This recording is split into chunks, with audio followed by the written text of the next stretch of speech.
A breaking development has in fact emerged in an international drug trafficking investigation, with Canadian national Gurinder Singh Deo arrested in France as part of an international crackdown on an organized crime network allegedly involved in drug trafficking, extortion and the 2023 assassination of Khalistani terrorist Hardeep Singh Nijjar. The Royal Canadian Mounted Police, or RCMP, said that the 40-year-old from West Vancouver was taken into custody on July 7th and is now awaiting extradition to the United States.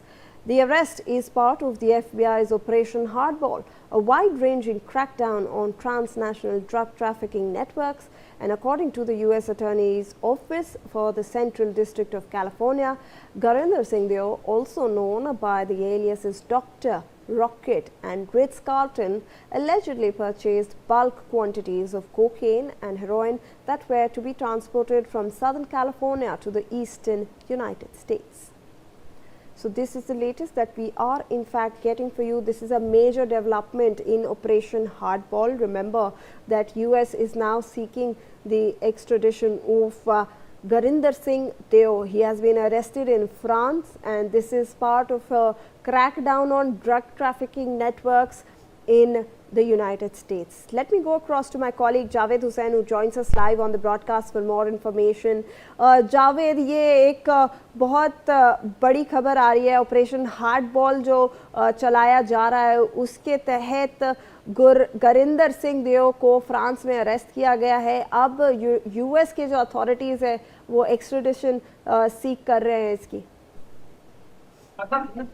और देखिए hard ball जो जिस तरीके से एक पूरा ये एक ऑपरेशन चलाया गया था एफबीआई की तरफ से, जिसमें अलग यूरोपियन कंट्रीज के अलावा जो है कैलिफोर्निया और दूसरे मिडिल ईस्ट के भी कुछ कंट्रीज को इसमें शामिल किया गया था. और हरदीप सिंह निज्जर, जिसकी जून 2023 में हत्या कर दी गई थी कनाडा में, उसमें जो है एक आरोपी जिसकी बताई जा रही है कि गुरविंदर सिंह देव, जो कि कनाडा मुल्क का रहने वाला है, इसकी फ्रांस में गिरफ्तारी हुई है. लेकिन हम आपको बता दें कि इसके बारे में जो जानकारी कि लॉरेंस बिश्नोई गैंग से ये जुड़ा हुआ है और इसने हरदीप सिंह निज्जर की जो हत्या हुई उसमें शामिल था. लेकिन इससे पहले अगर हम पिछले साल की बात करें तो करणप्रीत सिंह, कमलप्रीत सिंह और करण बराड़ नाम के 3 और शूटर जो कि लॉरेंस बिश्नोई गैंग से जुड़े हुए थे, इन्होंने हरदीप सिंह निज्जर की जो है गोली मारकर हत्या कर दी थी. हालांकि इस मामले में जो ये आरोप है कहीं ना कहीं इंडियन गवर्नमेंट पे भी ये लगाया गया था कि इसमें भारत सरकार भी शामिल है. लेकिन बाद में जो कनाडा की एजेंसीज और कनाडा पुलिस ने ये बताया कि इसमें जो है ये कहीं ना कहीं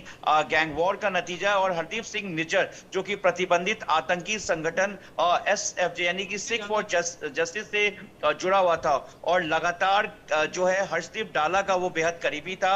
हर्षदीप डाला वो है जो बम्बिया गैंग यानी कि लॉरेंस गैंग का जो प्रतिद्वंदी गैंग है, जो बम्बिया गैंग जिसका आज के वक्त अगर बताते हैं एजेंसीज की बात करें तो बम्बिया गैंग में भी इस वक्त पूरे देश से लेकर पूरी दुनिया में तकरीबन 900 से ज्यादा शूटर हैं जो कि लॉरेंस गैंग को सीधा टक्कर देने की कुव्वत रखते हैं. हर्षदीप डाला, पवन शौकीन, इसके अलावा मनीष गांधी, तरुण गैंगवाल, इसके अलावा कई बड़े गैंगस्टर्स हैं जो बम्बिया गैंग में है. तो हरदीप सिंह निज्जर गैंग को लेकर जो है लॉरेंस बिश्नोई गैंग के गुरविंदर देव को हार्डबॉल ऑपरेशन में गिरफ्तार किया गया है और इसमें 3 जो शूटर थे उनको पहले गिरफ्तार किया जा चुका है. एफबीआई की तरफ से ये भी कहा गया है कि लॉरेंस बिश्नोई गैंग जिस तरीके से एक पूरा क्राइम सिंडिकेट को ऑपरेट कर रहा है, इसके अलावा कई और बड़े गैंगस्टर्स हैं जो इस वक्त विदेशों में बैठे हैं, उनको लेकर भी जो है एफबीआई की पूरी नजर बनी हुई है. और कई लोगों के लिए एफबीआई ने जो है कई बड़े इनाम भी रखे हैं. शुरुआत में जो लॉरेंस बिश्नोई और गोल्डी बराड़ जो कि दोस्त होते थे और ये गैंग मिलकर हरदीप सिंह निज्जर की इन्होंने हत्या करवाई थी, उस वक्त अब जो है गोल्डी बराड़ वो लॉरेंस से अलग हो चुका है और गोल्डी बराड़ के ऊपर जो है एफबीआई ने $50,000 का जो है उन्होंने इनाम भी रखा है. जी धन्यवाद जावेद आपका. Meanwhile, we have some more breaking news coming our way.